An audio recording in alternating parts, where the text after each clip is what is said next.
Good morning. Well, it's morning for me. I don't know when you're watching this video, but it is definitely morning for me right now. Okay, so I was asked how to solve a problem that is on y'all's competency exam, and it actually was a little bit more difficult than the one I had previously done. So I'd like to do a problem that matches the difficulty that you will see whenever you do have to take this exam.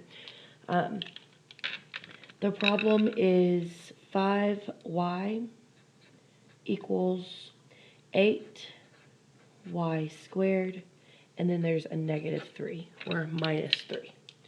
And so all it really does is just tell you to solve this.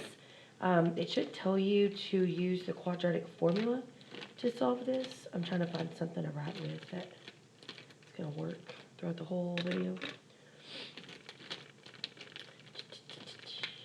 I think these will work. Okay. So if it tells you to solve this using the quadratic formula, well, here's the quadratic formula.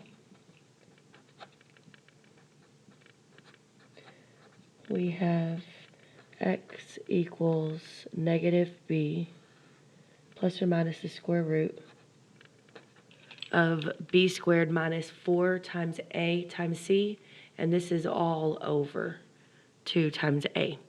And so we noticed that we need an a, we need a b, we need a c, but first, what we need to recognize is that this isn't in the correct form. The correct form that this problem would need to be in for us to solve it would be ax squared plus bx plus c equal 0.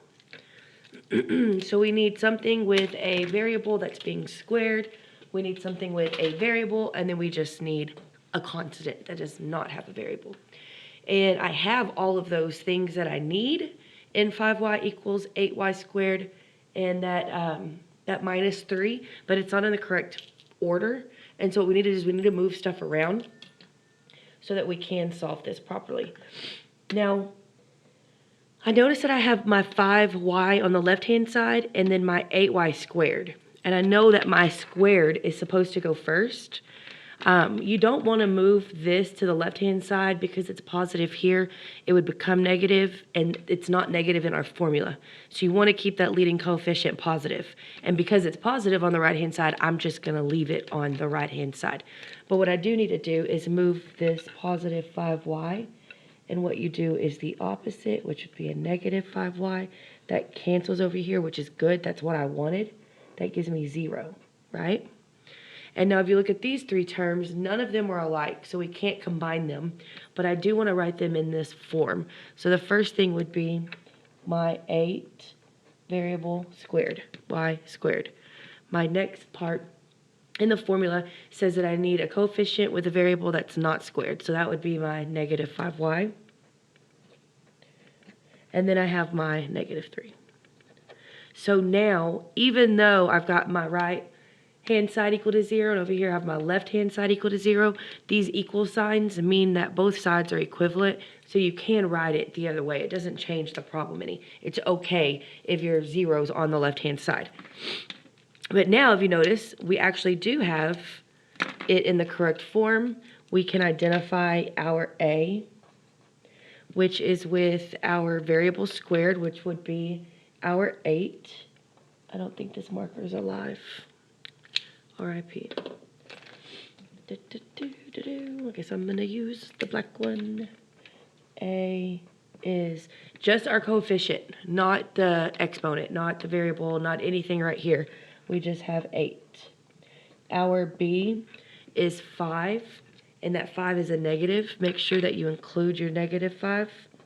And then our C is our negative 3. Okay. So what we're going to do now is plug these 3 terms into this formula.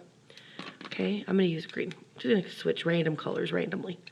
So we have x equals, in my formula, it says to have a negative b. So you look at your b, my b is negative 5.